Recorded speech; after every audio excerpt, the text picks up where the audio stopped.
É esse que é o contraponto que eu queria colocar aqui, Pirula, alguns pontos. Alguém em casa pode escrever assim, eu escreveria. Pô, o Pirula deu uma aula de biologia, o cara explicou detalhe por detalhe, e o energúmeno do Rodrigo ainda continua duvidando. Não é esse o ponto. Vamos destacar primeiro... Só uma coisinha. Você está vendo que o que eu estou falando não é que eu estou sendo o dono da verdade. Não, mas acabei de falar, eu ia elogiar justamente esse ponto aqui. Tá. Desculpa. A sua lucidez, sem nenhuma rasgação de seda, quando você falou o seguinte, tudo isso aqui é uma prova indelével? Não. Você várias vezes pontuou assim, pode ser que esteja tudo equivocado, pode ser que não seja assim, agora tudo está apontando nessa direção. Pegando o exemplo do CSI, né?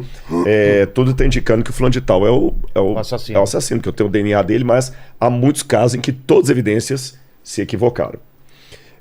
O ponto que eu pego aqui é o seguinte, com base em tudo isso que falou, você vê que a prova maior que a coisa não é uma certeza absoluta, além de que você já deixou muito claro aqui, é que o próprio método, ele não se propõe ser uma prova da evolução, ele já parte do pressuposto da hipótese evolucionista. A hipótese que você vai colocar evolucionista. Ali, exato. No caso, eu nem colocaria, nesse caso aqui, eu nem colocaria como só a hipótese evolucionista. Eu diria assim, a hipótese de que as aves são um tipo de dinossauro. Digamos, sabe, fazendo uma hipótese mais restrita. Só para evitar maiores Agora, como é que eu leio mas... essas coisas, mesmo sem ser da área? Porque alguém pode falar, tudo bem, você não é da área, mas você viu as mesmas. Por que você ainda continua duvidando? É que, para mim, todas as evidências, elas corroboram para um fóssil, vou chamar de Arqueovilela. Boa, gostei. Um fóssil de Arqueovilela, modificando um com asa, sem asa, e aqui na frente outro fóssil de Arqueovilela, semelhante. E depois extinguiu. Mas ainda é Arqueovilela. Não é um que virou outro. Entendi. Essa lacuna que a gente chama vulgarmente de elo perdido, e se eu levar para a evolução humana, a coisa fica mais complicada ainda. Fica mais complicada ainda. Esse aqui, tal. Parece que foi certinho. Até agora, as evidências estão apontando assim, seres que vão se transmutando, nem sei se eu posso usar essa expressão, para se tornar da mesma espécie que o ancestral dele era. Ele continua sendo o Archaeopteryx. Eu estou esperando aquela evidência que mostra realmente um ser virando o outro. E essa ainda não... Eu não vi uma confirmação disso. E só um último detalhe para você poder responder. E o ponto, assim, que alguém pode perguntar... Duas questões, aliás. Uma, quando eu até apresentei a questão do Darwin, que eu falei assim, tá, mas a amostragem é muito pequena. A amostragem mundial de fósseis também é pequena. Não dá mais tanto não, cara. Não, sim, mas assim, para o que foi o período pré-histórico... não, com certeza. Mas até porque parte-se do pressuposto de que o registro fóssil... desapareceu...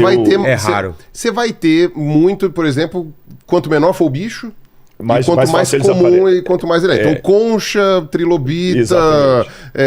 Os paquidermes são mais fáceis de sumir. Foraminífero, que o Sacani trabalha lá, não sei o que. Isso aí você tem até... lógico que você pode dar uma contra-argumentação que eu estou falando. Eu vou até te dar um argumento, embora você não precise disso.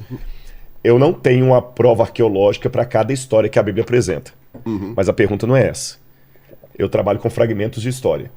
A pergunta é, o pouco que se descobriu confirma ou desmente a narrativa bíblica? Essa é a pergunta.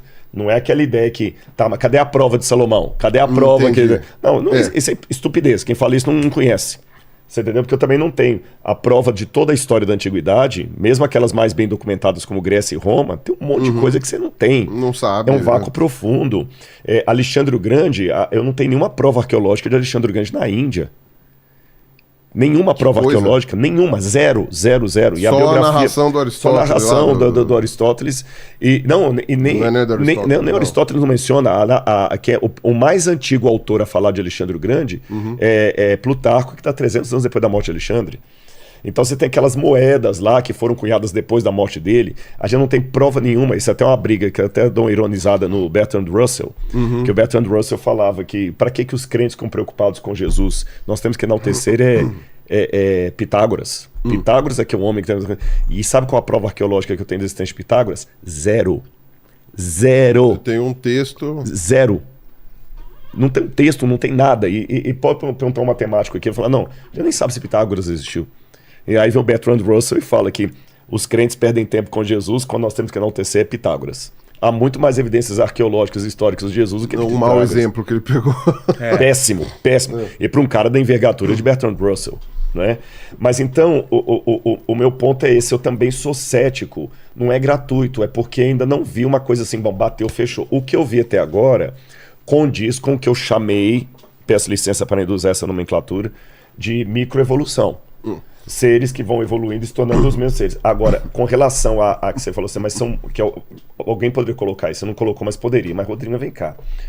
É meio complicado, que você está falando de especialistas de China, Estados Unidos, Rússia, México, Brasil. Eu não sou o único. Tem cara que está falando e todo mundo chegando às mesmas conclusões.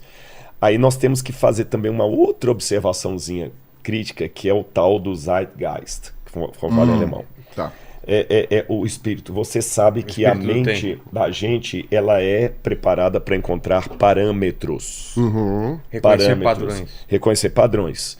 E quando você tem um consenso social, cultural, as pessoas já olham buscando aquele padrão e já começam a enxergar o padrão. Um exemplo clássico que você deve conhecer, senão a gente pode falar para você, é o raio N. Você sabe a história do raio N, do Blondeau? Ah, tá. Não sei. Não sabe? Hoje fala-se muito do raio-x, etc. Mas antes do raio-x e tudo mais, houve o raio N, que o Blondeau, eu quero lembrar o primeiro nome, o Blondeau que ele descobriu o raio N.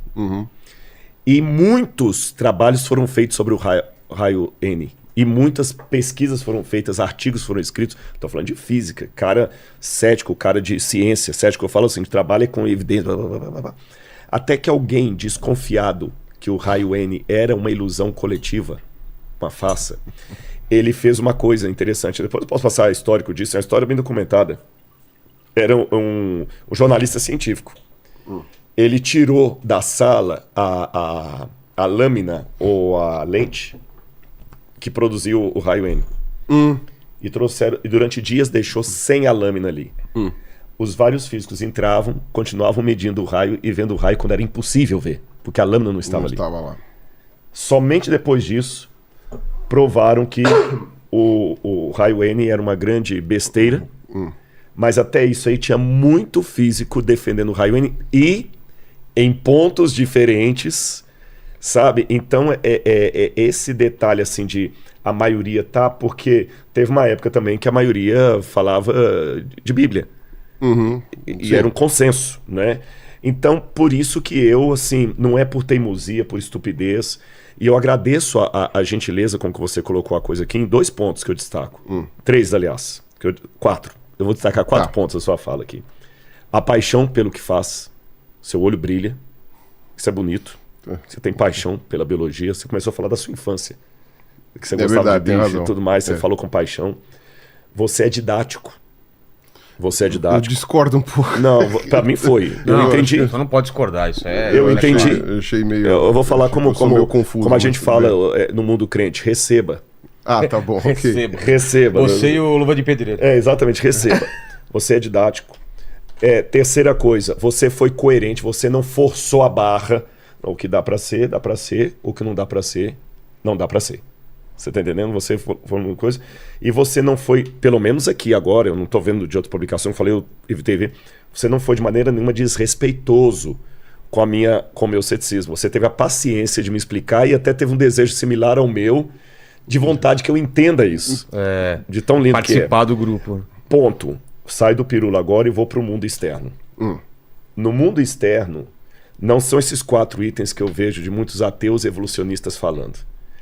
É um ponto de vista que o Rodrigo ou é um imbecil, ou é um idiota, ou é um pseudo intelectual, ou é um desonesto.